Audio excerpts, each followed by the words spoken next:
At ayun nga ho guys, dumating na ho tayo sa punto. Ha? Ay, dumating na ho tayo sa punto na nagalit na itong si Auntie Claire ninyo. Bakit nyo kasi ginagalit? VP Sara, ba't mo naman kasi ginagalit si Auntie Claire? Oh, yan, sabi ko sa inyo. Ay, nag-react itong si Claire Di Castro. Si Claire Di Castro to. Dibugan eh, wait lang alang. Nag-react ito si Claire Castro dyan sa binitawang pahayag ni VP Sara. Ay, nako, yung magpinsan daw itong si Franz Castro tsaka si... laway pa more. Totoo. Magpinsan daw ito si Franz Castro tsaka si Claire Castro. Ay, nako, pakinggan na nga lang natin, ha? Ay, nako. Nagkagalit tuloy si Auntie Claire. Fake news daw yun. Pakinggan natin, ha? Ni Vice Presidente na ako'y pinsan ni Congresswoman Franz Castro. Yes po, in that interview. Tama ba ako, Tristan? Oo. So, yun pa lang, sa unang salita pa lang, sa sinabi pa lang ni Vice Presidente, fake news na siya. Ito naman tayo sa fake news. Hindi ko po, Kasin, wala po akong relasyon kay Congresswoman Franz Castro. So, kung siya mismo nagpapalabas nito, galing sa bibig ng isang Vice Presidente, ang maling impormasyon na ako ay pinsan ni Congresswoman Franz Castro, hindi ba nakakaalarma yon? Dahil Vice Presidente nagsasabi ng fake news. So would you label her as fake news peddler? Katulad po ng description din kay former presidential spokesperson Harry Roque. With that statement that she made, na ako ay kasin at magkadugo kami. Una-una, nasa ng pruweba niya magpinsan kami. Ako na nagsasabi, wala kaming relasyon ni Congresswoman Franz Castro. Pareho lang po kami ni spelling ng apelido. Pangalawa, ano ba ang nasasabi? Di ko kayo magkamag-anak di hindi. Tapos ang story. Ay, nako. Eto naman guys, ba't kasi parang dering-deri si dering-deri. Parang namang dering-deri ito si Claire Castro kay Franz Castro, Parang ayaw mo talaga maging kamag-anak si kung di kayo magkamag-anak, di hindi. Di ba? Ganun na makasimple yon. Ang ibig sabihin ni BP Sara doon, yung lumalabas sa bibig kasi ni Franz Castro, sabi niya kasi, sa panayam sa kanya, wala naman na kasing magandang lumalabas sa bibig ng babaeng ito kay Franz Castro daw, ayon kay BP Sara. So parang hinahalin tulad niya si Franz Castro kay Claire Castro. Ay nako, yung reason kasi dito ni di ba, hindi natin makakaila kasi naka-record yung mga press briefing dyan sa Malacanang kasama ang mga Malacanang press corps, no? Tungkol sa bawat tirada din nitong ni Claire Castro dyan sa mga Duterte.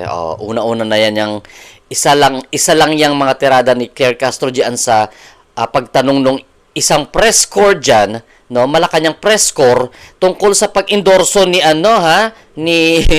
ni VP Sara kay Amy Marcos na nagkaroon ng madilim daw dati sa panahon ni Presidente Marcos, ni Presidente Duterte.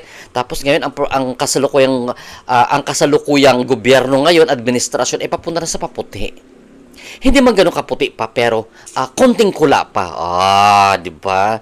Puro kasi Duterte din ito sa tapos pag ginantihan kasi magagalit. Buti nga pinsan, di ba? Pakinggan natin ang pahayag ni VP Sara. Nabanggit ni Jose Claire Castro na kaya daw nag-drop yung ratings ni PBBM na dahil daw biktima siya ng fake news. Ano pong fake news doon? Lahat naman tayo biktima ng fake news, diba? Kayo lahat, biktima din kayo na alam nyo, kasi may experience na kasi ako sa Castro na apelido, yun si Franz Castro. Wala talagang maayos na lumabas doon sa bibig ng babae na yun. Siguro itong pinsan niya na si Claire Castro, kaya ganyan din siguro. Galing lang sila sa isang Siguro galing lang daw sila sa isang puno.